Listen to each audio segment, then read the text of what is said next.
Hi, thank you for stopping by the alternative program. I'm going to walk you through step by step on how to not only sign up for the alternative program, but also how to do the program. And I'm going to give you the experience that you'll get if you were to call our office. So, first of all, you're going to call 509-482-2868, and Marianne is going to answer some of your questions. Hi, thank you for calling Teen Aid. How can I help you today? How do I sign up for the alternative program? Well, it's really easy. Just go to www.teen-aid.com. Can I do that on my phone, or should I do that on my computer? You can do it on your phone, tablet, computer, anything that has internet. Okay, now I'm there. Okay, so once you're there, if you're wanting to sign up for the alternative program, at the top there's the Alternative Project tab. Just click there. It'll take you to a new page. Scroll down, and right underneath our big logo, there is a click to register your family. So you click there, and that'll take you to a registration page. Okay, and I'm registering the parent or the adult, and then I fill in the information about the child, correct? Correct. So that registration page is for the whole family. So you will click all the options that you want, whether you want to do it at home with your student or whether you want to have them take it for credit, and then put in your name, your information, and your student's name and information. If you don't want to give your student's email, that's perfectly fine. You can just put your email in there again.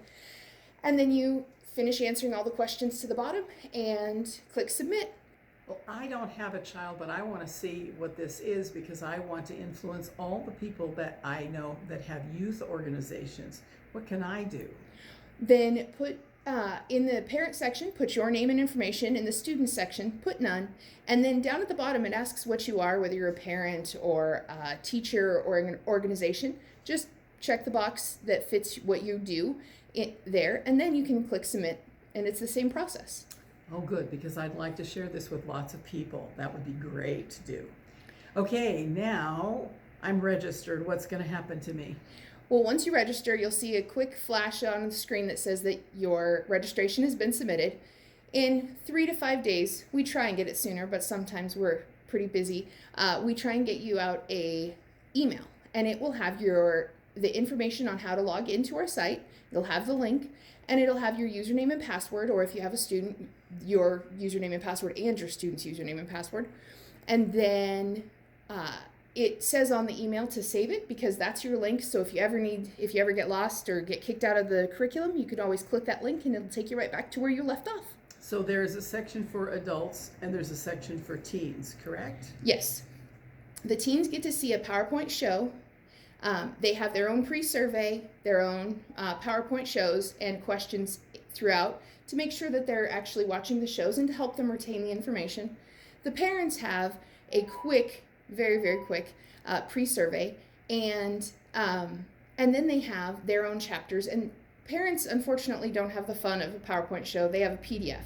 So they get all of the information that their student gets, and so they can see what their student sees, but then they get extra information so they can be the smartest one in the room. And they even have resources on there, I understand, as well as documentation. Correct. Okay, now I have gone onto the website. I have my username and password.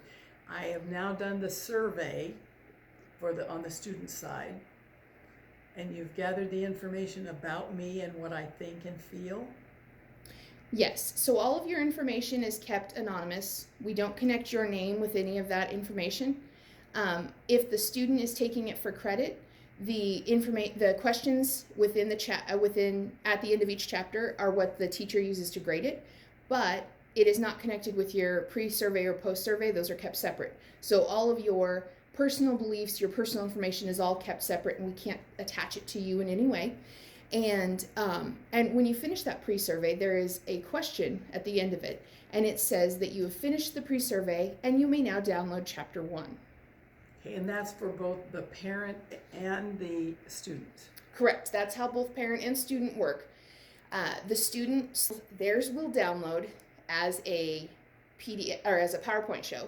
The parents will download as a PDF, and they will save to your own hard drive, and so you can get off the internet and and go through the presentation or go through the PDF. And then at the very back of each chapter, there is a link that says to do the questions. Click here. And when you click there, it'll take you back to the website and it'll drop you back at the last question that you answered. Okay, so the student is going to do Heroku material for their website and question and answer, and the parent is going to do only a few questions, and they're going to ask how long it took us to do this in our discussion. Because by the way, and I'm going to step back from my phone calling and say, by the way, the purpose of this program is to get parents and teens to talk together, to get them to discuss these topics. But we need to know, since it's a pilot, we need to know how long does it take you to discuss these things, and how long is the average person using it, because we don't know the answer for that. It seems that it's could be short or could be long. Okay, now I'm back into the telephone conversation. So the parent is going to fill in that. And also we want to know from the parent, as teenage, we want to know what you thought of the program. And so there's a section that you can give us your comments, things we should add or subtract. Okay, once we've done that, the process is going from chapter 1 to questions, back after the questions to chapter 2, then to questions, then back to chapter 3 and questions, and that's done through all 14 chapters. Is that correct? That is correct. You also mentioned something that I wanted to touch on. You mentioned the Heroku app.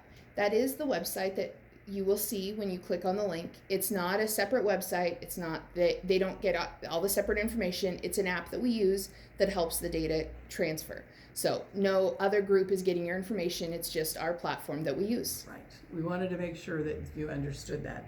When you've finished with our program and you've gone through the chapters, we would like to have a short summary from the parents. And again, it's only a couple of questions so that we get good feedback of what we're doing right and what we're doing wrong. That's pretty important. Now, if you signed up for the class for 0.5 credit in Washington State for graduation, what happens to my information? So if you sign up for the 4 credit option, what we'll do is we will contact the teacher for that accreditation, and we will give her your information so she can reach out to the parent and get their ball rolling with the other paperwork that's needed for the accreditation process. That class is a lot longer, but it's a lot of fun. It has nutrition, first aid, babysitting, all of the basics that you'd learn in a 9th grade health class. But our portion is used for the sex education component. And once she gets your information, she'll reach out to you, give you the extra forms that you have to fill out so that the Washington State accreditation can go through. And then she will get you started on the curriculum using her website for the other components. And then when it comes time for ours, you'll be on our website. An Academy Northwest teacher, who we use, is an accredited school through Washington State. And they will make sure that those credits are transferred to your school district. And you will get a certificate saying that. So that will be taken care of. And that student will receive that 0.5 credit for health. That is correct. She will also give the student a report card, and she will grade the answers that they do at the end of each chapter as how they get the grade. You mean the first answer that they click on, not the second or third or fourth answer. Explain how that works. Correct. So our questions for review, the student is allowed to answer as many times as they want to be able to pass to the next question, but they have to get the right answer to go to the next question. And so if they click on the wrong answer 3 times, it will register the wrong answer. When they finally get the right answer, it will let them move to the next question. But if they're doing it for grading purposes, it will register all of the wrong answers that they need to be careful that the first answer that they do, they want to try to make it as correct as possible, right? Correct. But that's only once they get past chapter 1 and they're doing the review questions. On the pre and post survey, there is no right or wrong answer. It's only their beliefs and what they think. And the reason we do this at Teen Aid is because we need to be accountable to the federal government. We're being given Title V funding through the federal government, and I like the fact that they want us to be accountable. We want to model that accountability in our program that we want students to have in their life as well. Thank you for learning how to do this. And don't forget, our number is 509-482-2868. If you have additional questions that we've not answered, please feel free to call us, and we have friendly people that'll let you know. Thanks.